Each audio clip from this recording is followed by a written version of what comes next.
Každé ráno. Milióny ľudí robia tú istú chybu. Chybu, ktorá ich stojí kilá paradajok, uhoriek a kvetov. Pozrite sa pozorne. Toto je tichý zločin proti vašej vlastnej záhrade. Vyhadzujete čierne zlato.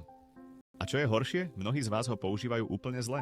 Internet a susedia vám hovoria, dajte kávu do pôdy. Mýlia sa. Hlboko sa mýlia.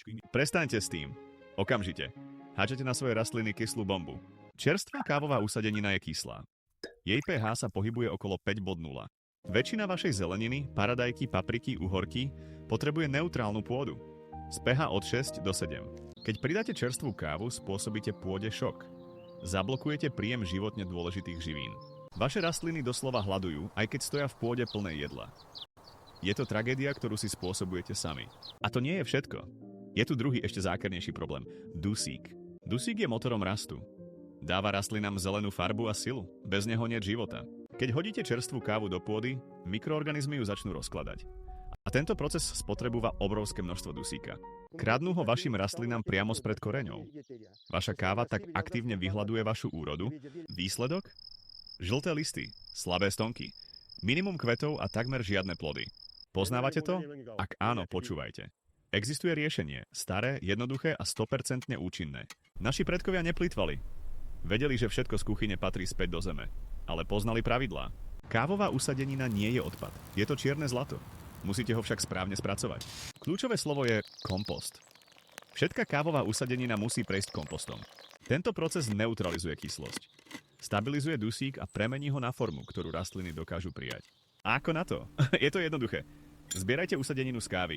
Nechajte ju mierne preschnúť, aby v nádobe neplesnivela. Stačí ju rozložiť na staré noviny.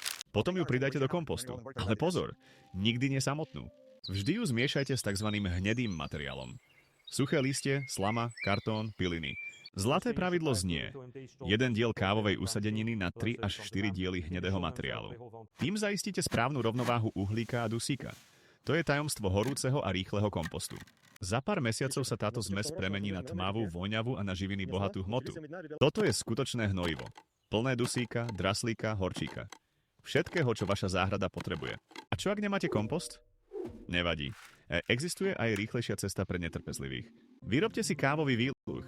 Je to tekutý životabudič pre vaše rastliny. 2 šálky usadeniny zalejte 10 litrami vody. Najlepšie dažďovej. Nechajte to luhovať 24 hodín. Občas premiešajte. Živiny sa uvoľnia do vody. Týmto slabým roztokom zalievajte rastliny priamo ku koreňom. Raz za 2 týždne stačí. Je to okamžitá dávka energie, ktorú rastliny dokážu ihneď využiť. Takže si vyberte. Pomalá a dôkladná cesta kompostu alebo rýchly a účinný výluh. Obe metódy sú správne. Obe rešpektujú prírodu. A obe prinesú výsledky. Prestaňte vyhadzovať zlato z vašej kávy. Prestaňte ničiť svoju vlastnú prácu. Použite múdrosť generácií, ktorá je overená časom a úrodami. Vaša pôda ožije. Vaše rastliny sa vám poďakujú. A úroda? Tá bude legendárna. Zaslúžite si ju. Vaša tvrdá práca si zaslúži odmenu, nie sabotáž. Ak chcete poznať viac starých pravd, ktoré moderný svet zabudol, sledujte náš kanál. Vaša záhrada sa na vás spolieha.